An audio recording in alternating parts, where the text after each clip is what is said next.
Oi, oi, people, and welcome back to another Bogan breakdown here today to talk about the game against Norwich, discuss a few of our players, a little bit about the way we played, and yeah, that's it, guys. So, overall, things to say, I think, is that it's good to get the win under our belt. We definitely needed that. Um, a lot of the talk before the game was, can we get a win which really establishes that we're bounced back from our three defeats in 3 games, and I don't think we did that. I don't think we got an emphatic win. We had a lot of shots, 30 shots, I believe, 6 on target. I believe that we had control of the game, most of the game. But look, there are still problems with this team. I still don't really know where the goals are coming from. Aubameyang had a couple of worrying misses. Well, depending on who you ask, they're worrying, not worrying. But he had a couple of misses anyway. Yeah, so let's get into it. So I guess on that note, we should start with Aubameyang, guys. Cheers.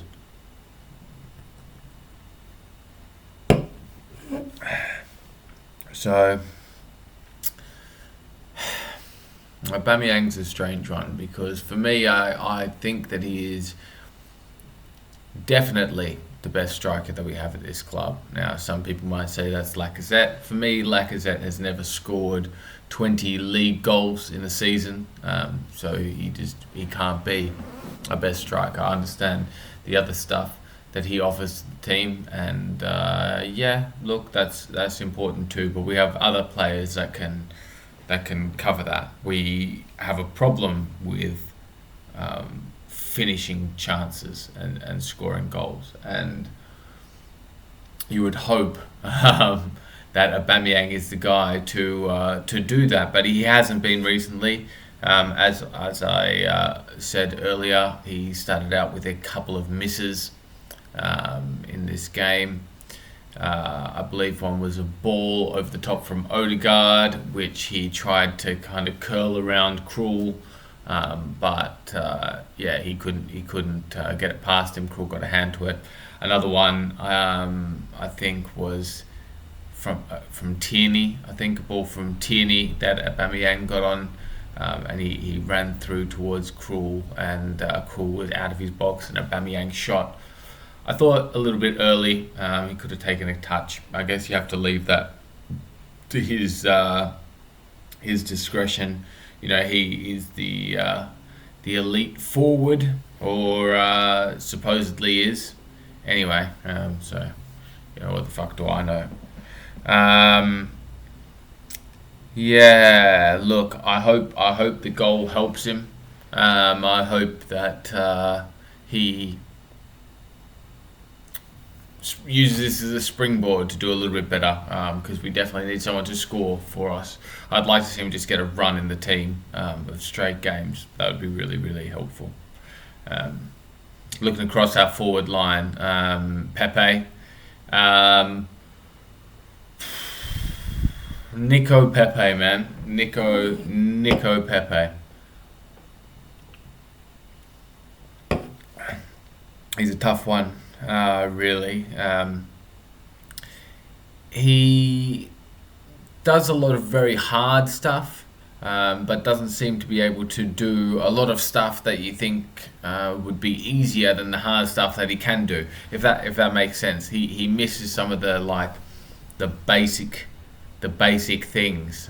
His touch was horrendous in this game. He had a lot of booky touches. Even the goal, like in that move, he hits the post twice. He shoots, hits the post, comes back, shoots again, hits the post, and then he does like a forward roll and gets the first forward role assist in Premier League history, as far as I know. So if there is another forward role assist in Premier League history, let us know. I can't think of one. That goal is set up by Saka doing quite well to hold on to the ball.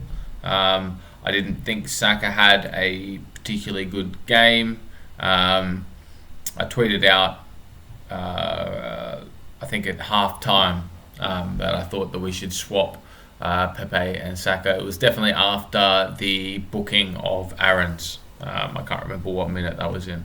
But I thought that we might have more joy. I thought that Brandon Williams was doing all right against Pepe, which is a bit concerning for a £72 million player. But we all know that Pepe isn't worth that money, and that is a Raul Sanllehi legacy that hangs quite heavy over Pepe's head.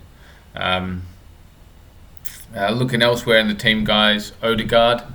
Now, he's a tricky one because Odegaard, again, wouldn't have been my choice to bring in. I definitely would have looked at other targets before him.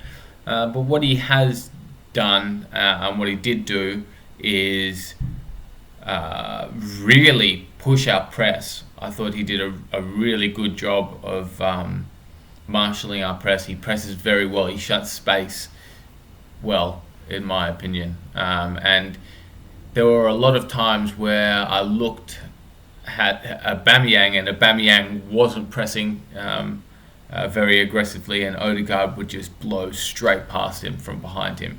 And that sort of thing does make other players run as well. So that's a good thing, a good characteristic of Odegaard. Another good characteristic of his is that he points a lot. He seems to be telling people what to do a lot, and that may come down to him being the captain of the Norway team. I think that's a good trait for him to have, because that's something that we haven't had in our team for quite some time. Lukonga has a bit of that, but I'll talk about Lukonga in a second. He played a couple of balls over the top for Aubameyang that I thought were really good. I didn't think he had the best game. He frustrates me because I just want him to shoot. Sometimes he refuses to shoot. But look, that can be worked on, I guess. One thing I will say is that when we had the substitution of, was it Tomiyasu? I think it was Tomiyasu came off at the same time that Lukonga came off. And onto the field came Odegaard and Partey. And, Maitland-Niles went out to right back. So Odegaard and Partey came in as a double pivot in the centre of the ground. I don't like Odegaard in that position. I feel like Odegaard is best when he can he's a little bit further forward and he can drift in and out of what he wants to do. I think to get the best out of him, we have to kind of leave the shackles off him a little bit, and you have to be a little bit more positionally aware when you're in that deeper role. But then that does beg the question: who plays in the pivot with Partey? Look, I'll speak about Lukonga later. I'm quite gassed on him. I think he's cool, an excellent player. But yeah, I wouldn't put Odegaard into that pivot. To be honest, I think if I had the choice out of the two, I would play Emile in the pivot alongside Partey. I think what Emile does well is he will take the ball and carry it forward. So he might be a better shout for that pivot. I feel like he and Odegaard have the wrong numbers on their back a little bit. But hopefully that is just out of necessity and not because that's what Arteta really wants to do. I like Emil in the 10. I like Emil on the left as well. I'm certainly not advocating him being sent to playing the double pivot. I just think that if I was going to play one of he or Odegaard there, I would play him over Odegaard. Speaking of our midfield, I guess we should discuss Ainsley. Thought he had an okay game. I didn't think he did anything spectacular. I do feel like with Ainsley that he looks better when he has the touchline to one side of him.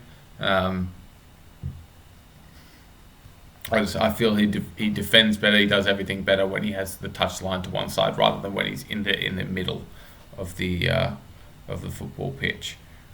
But he was okay. He played a couple of good through balls, so he's probably a better option there than El Neni, and that's all he has to be to lock up that fourth spot in midfield.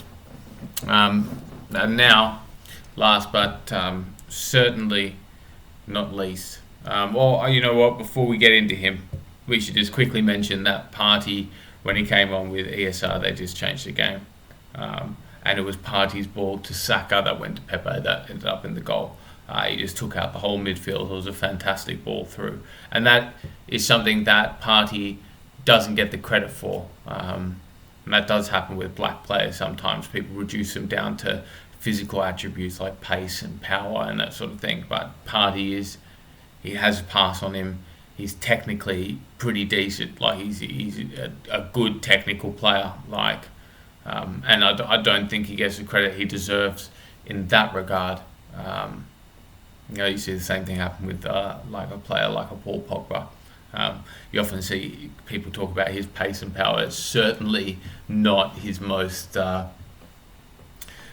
outstanding attribute. But enough of that. And we'll move on to our Belgian prince, Lokonga, who I thought was fantastic. He really impressed me. Really, really happy with him. I think he looked incredible, and